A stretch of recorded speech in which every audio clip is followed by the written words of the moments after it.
ഒരു ദിവസം ഉച്ചകഴിഞ്ഞ് ഒരു ആന കാട്ടിലൂടെ കടന്നുപോകുകയായിരുന്നു. അവൻ വലുതും ശക്തനുമായിരുന്നു. പക്ഷേ ഇന്ന് അവൻ ഒരു പ്രശ്നമുള്ള ദിവസമാണ്. ആന വിശാലമായ ഒരു നദിയിലെത്തി. അവിടെ വെള്ളം വളരെ വേഗത്തിൽ ഒഴുകുന്നു. അയ്യോ വേണ്ട, ഞാൻ എങ്ങനെ ഇതുവഴി പോകും? ആന ചിന്തിച്ചു. അപ്പോഴാണ് ഒരു ചെറിയ തവള കുടുംബം നദി മുറിച്ചു കിടക്കുന്നത് ആന കണ്ടത്. നദി എങ്ങനെ മുറിച്ചു കിടക്കും? ആന തവളയോട് ചോദിച്ചു. തവളകൾ ചൂണ്ടിക്കാണിച്ചു പറഞ്ഞു, നമ്മൾ ഒരു പാറയിൽ നിന്ന് മറ്റൊന്നിലേക്ക് ചാടുന്നു. ആന ആ ചെറിയ പാറകളിലേക്ക് നോക്കി.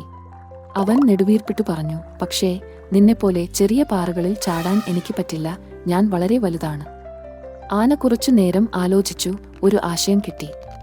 അവൻ തന്റെ ശക്തമായ തുമ്പിക്കൈ ഉപയോഗിച്ച് വലിയ കല്ലുകൾ പെറുക്കി വെള്ളത്തിലേക്ക് എറിഞ്ഞു. കല്ലുകൾ ഒന്നൊന്നായി നദിക്ക് കുറുകെ ഒരു ബലമുള്ള പാത രൂപപ്പെടുത്തി. ഇനി എനിക്ക് സുരക്ഷിതമായി കടക്കാൻ കഴിയും.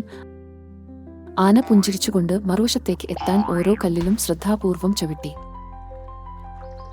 തവളകൾ കൈകൊട്ടി പറഞ്ഞു, നീ വളരെ മിടുക്കനാണ്.